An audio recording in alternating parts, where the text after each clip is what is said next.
2 days after its release, last week's video on the Epstein files was on track to become the most successful upload in my channel's history. It had gained 1 million views in 24 hours, outpacing my previous record holder by nearly 40%.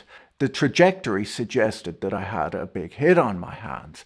Then a yellow $sign appeared on my YouTube dashboard, signaling that the video had been demonetized. You'd expect that to mean that I just stop earning ad revenue from the video, but in practice the consequences are a bit more severe. When a video is deemed inappropriate to run ads on, the platform's incentive to distribute that video evaporates. The recommendation engine, which is designed to maximize revenue for YouTube, quietly shelves the content. Viewers can still find it if they look for it, but for my video, the view count immediately flatlined. The platform provided no specific reason for the decision, just a statement that the video was not advertiser-friendly. Sometimes I'm told they'll tell you which precise moment in the video was deemed offensive, and you can then clip that section out. In this case, it just says that after a human review, which I requested, that there are controversial issues throughout the video, meaning that there's nothing I can do to make it acceptable. When I go through the video and look at YouTube's policies, their decision's difficult to understand. The content was a 37-minute analysis of the inconsistencies in the Epstein files, specifically with regard to FBI redactions that appeared to violate the transparency law passed by Congress. The video contained no profanity, no violence, no descriptions of Epstein's activities, and no inappropriate imagery was shown on screen. The audience metrics confirm that the content was not offensive to viewers. At the time of demonetization, the video had accrued 90,000 likes and maintained a like-to-dislike ratio of 98.9%, which is an unusually high approval ratio for a video, and higher than on most of my videos, implying that the viewers, the very people advertisers supposedly need protection from, found the content acceptable and valuable. The title, "The Epstein Files Are Worse Than You Think," was unambiguous too. No viewer clicked on it expecting a cooking tutorial only to be ambushed by a critique of the justice system. Why do you have that? This? He's my hero. He's a chef. Jeffrey Epstein? This is Anthony Bourdain. No. To understand why this happens on YouTube, we need to look back to the YouTube Adpocalypse. Years ago, after Logan Paul's infamous vlog from a Japanese forest triggered a massive advertiser exodus, big brands paused their YouTube advertising campaigns. It was a simple commercial calculation. They worried that appearing next to offensive content, like a Logan Paul video, might be misconstrued as an endorsement or simply link their brand to something awful in the viewer's mind. YouTube responded by drastically tightening its creator guidelines. If you wanted to earn advertising money on the platform, you couldn't behave like Logan Paul. Now, I recognize that YouTube is a for-profit business. As a creator whose videos are often sponsored, I'm also accustomed to dealing with advertisers and fully appreciate their concerns. Businesses have a clear duty to protect their brands, and YouTube needs to organize the platform to secure that revenue. This arrangement benefits everyone. Advertiser spending funds the whole ecosystem. If a video is genuinely hateful or dangerous, demonetization is a logical business decision for YouTube, as it preserves free speech while insulating advertisers from toxic content. The problem is that this mechanism has evolved into a blunt instrument that penalizes serious journalism under the guise of brand safety. Advertisers routinely buy slots on mainstream cable news programs that discuss war, crime, and political corruption. Yet, when an independent creator examines these same topics with equal rigor, the algorithm flags it as being inappropriate. The evidence suggests that we're not dealing with a calculated conspiracy to silence a specific controversial story, but instead a broken system at YouTube. I spoke with a friend who runs a much larger channel than mine, who has produced multiple videos on the same topic, and asked whether his Epstein videos had been demonetized, given that 2 of my 3 uploads on the subject have now been penalized. He reported no issues, noting that he's careful to avoid profanity and that he bleeps out any sensitive terms. This is reassuring, as it implies that there's nothing sinister at play. However, it reveals that YouTube has an arbitrary system where demonetization might depend less on the subject matter and possibly more on the algorithmic status of the uploader. Of course, given the platform's opacity, we can't know this for sure. There has been some research on how demonetization works on YouTube, but before I get to that, let me tell you quickly about today's video sponsor. Saley, an eSIM provider who makes it incredibly easy to travel and stay connected without having to pay ridiculous foreign roaming charges, find a local SIM card, or waste your time constantly trying to find public Wi-Fi. I hadn't heard of this technology before trying out Saley this summer, but it's an app that you install on your phone which allows you to stay connected in over 200 places around the world. There's no need to buy and swap physical SIM cards when you travel. You just download the app once and use it whenever you're abroad. You choose how much data you want and for how long. It's way cheaper than roaming and takes seconds to set up. You just select the country you're traveling to and activate an eSIM before you leave home. When you land, your phone automatically connects to a local network with no hidden charges. There's no fussing around at the airport. You can book an Uber, access GPS, or make a call. So if you've got travel plans, click the link in the description or scan this QR code to download the app. Then choose a plan in the country you're going to and use my code Boyle at checkout to get an exclusive 15% discount. Researchers have termed this problem censorship by proxy. A 2022 study found that demonetization effectively acts as a censor because it creates a financial disincentive for creators to cover risky topics. The studies show that the algorithm favors safe metrics like channel size and video duration over the specific details of the content.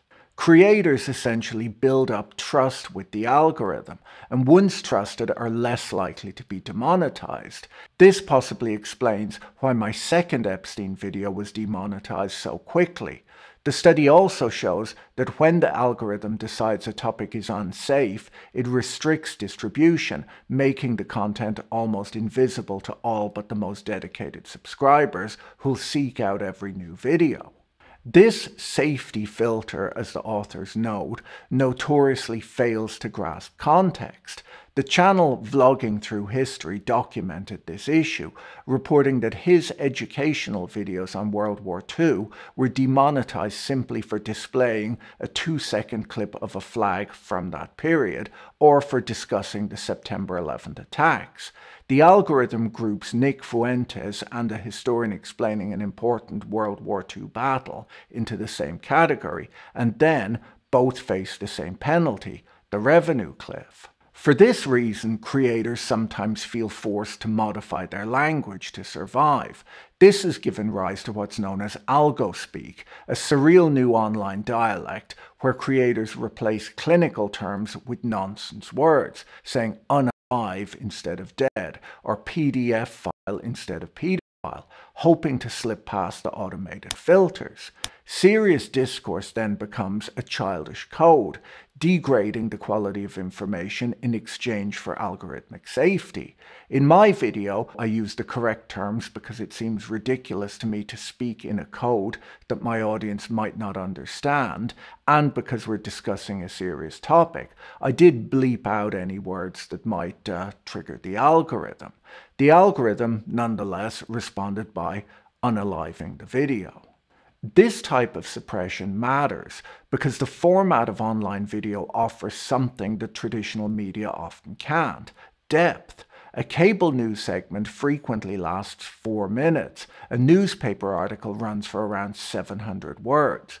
My video was 37 minutes long and attempted to give a balanced view of what had been revealed by the government and why it matters. This long-form format allows for a detailed examination of complex timelines, such as the fact that Epstein was first reported to the FBI in 1996, or that his financial crimes date back to the 1970s. It allows us to explore the systemic failures of the FBI and the DOJ that span multiple administrations, rather than reducing the story to a partisan soundbite. When algorithms penalize this type of depth and discussion, they don't just hurt creators, they harm public understanding of complex topics. The released Epstein files are heavily redacted, often in ways that don't appear to comply with the transparency law. These redactions obscure the names of potential co-conspirators while leaving victims' names exposed. Covering these dry procedural details is essential for holding power to account, yet it's exactly this type of content that can be judged non-advertiser friendly by the algorithm, even if not by advertisers like my video sponsors or my viewers. This creates a bizarre paradox. Mainstream news outlets in many parts of the world are increasingly buckling under financial and regulatory pressure. It's not just about threats from the FCC to strip broadcast licenses, it's about the bottom line. We've seen networks pay millions in settlements to politicians to resolve legal disputes, effectively paying for the right to operate. We saw this quite clearly when Bari Weiss recently shelved a fully vetted 60 Minutes investigation into deportations because she said that the White House had refused to comment. As the correspondent noted, if the government's refusal to participate becomes a valid reason to spike a story, we've effectively handed them a kill switch for any reporting they might find inconvenient.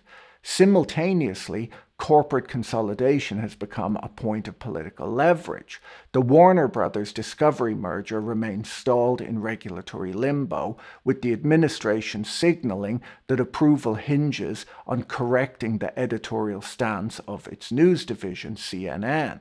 For media conglomerates burdened by massive debt, this creates an existential dilemma. They can maintain their journalistic independence, or they can secure the regulatory approval they need to survive.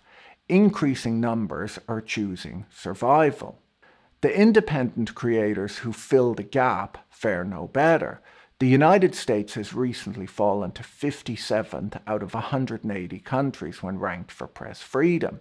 It's seemingly easier for politicians to coerce the few remaining broadcast giants than to go after millions of independent bloggers, podcasters, and YouTubers. Yet, if the primary platform for independent video journalism effectively taxes serious reporting by removing its revenue and its reach, that ranking will likely slide even lower. YouTube is not merely an American platform, it has global reach. In countries with strict state censorship, citizens often rely on VPNs to access YouTube as one of the few windows into the unfiltered world. If the platform itself begins to sanitize content to appease Western politicians or advertisers, it inadvertently aligns itself with the goals of those restrictive regimes. By disincentivizing the coverage of serious topics, YouTube shuts off the escape valve for global information, homogenizing the internet into a safe, corporate-friendly feed that challenges no one. There's a distinct irony to digital censorship, the Streisand effect. Attempts to suppress information often make it more popular. After I posted a community update explaining that my video had been demonetized, thousands of viewers watched the video specifically because it had been flagged. The like to dislike ratio went even higher, and many new viewers subscribed to the channel.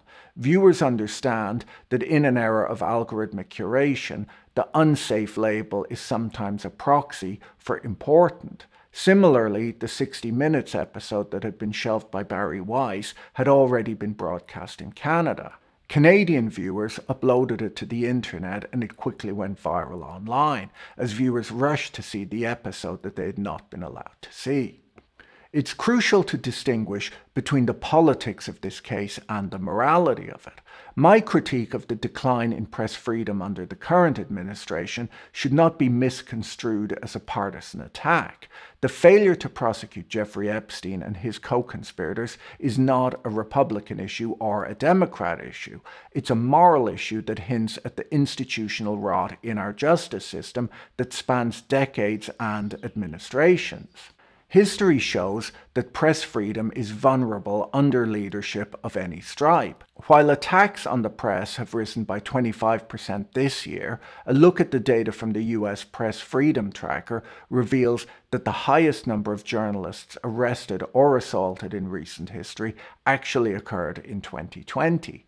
These incidents were largely linked to the civil unrest surrounding the BLM protests and the enforcement of pandemic restrictions. These protests were concentrated in cities and states governed by Democrats, and so it's no surprise that with a spike in violence in these states, there was also a spike in violence against journalists. This shows that the urge to suppress uncomfortable press coverage is not unique to one political party. It's a reflex of power that manifests whenever the streets or the internet become too noisy. This is why the Epstein case is so critical. It unites the public against that oppressive reflex. The legislative push to release the Epstein files enjoyed rare bipartisan support. Congress voted almost unanimously to bring these documents to light. Only one lawmaker voted against the release. The frustration about how this case is being dealt with is not limited to Washington either. At a recent Turning Point USA event, a gathering of the MAGA faithful, Laura Ingraham asked the audience to clap if they were satisfied with the results of the Epstein investigation. How many of you are satisfied? You can clap. Satisfied with the results of the Epstein investigation? Clap.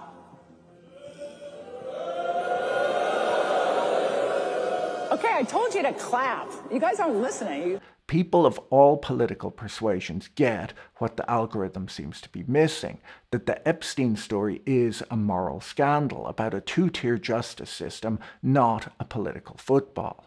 This shared outrage makes the unsafe categorization by YouTube even more baffling. The public is united in wanting to know why, for example, current FBI Director Kash Patel claimed that there were no perpetrators other than Epstein when the released files indicate that the FBI identified 10 potential co-conspirators. They want to know why Patel claimed to have seen footage proving nothing untoward happened in Epstein's cell, only to release a video recorded in a different part of the cell block with a critical minute of footage conspicuously missing due to a glitch. Covering these discrepancies is not hate speech or harassment, it's the basic function of a free press. When smaller channels see my video get demonetized, they're likely to take notice. If you're running a small channel and relying on advertising checks to pay your rent, the signal sent by demonetization would be clear. Don't touch this topic. Stick to gaming, stick to drama, leave the questioning of authority to the professionals at news organizations who are currently too frightened to actually do it. A finer, bitter irony defines this whole experience. The algorithm can quickly flag my video as advertiser unfriendly, yet it fails to police actual fraud. In recent weeks, my likeness has been used here on YouTube in deepfake videos promoting scams. When I first encountered algorithmic stablecoin proposals in the late 2010s, my initial reaction was the same one I have whenever cryptocurrency developers announce they've solved fundamental monetary problems. Despite my repeated reports, YouTube has been slow to remove these impersonations. We're left with a system that penalizes journalism for being too serious while dragging its feet on removing AI-generated fakes. The yellow demonetization icon offers one positive aspect, and that is transparency. Being notified of demonetization is preferable to being silently throttled in the background, a practice known as shadow banning. At least I am told when I've been censored, even if the reasoning remains vague. In other parts of the world, censorship is a much more frightening event. Here it's not a knock at the door, but a quiet algorithmic nudge. It's less dramatic, but in the long run it may be just as effective at narrowing the public discourse. My plan is to continue covering the topics I find interesting and that I think my viewers will find interesting too, whether the videos are monetized or not. But for the broader ecosystem, this algorithmic censorship is worth worrying about. It forces us to ask what YouTube wants to be.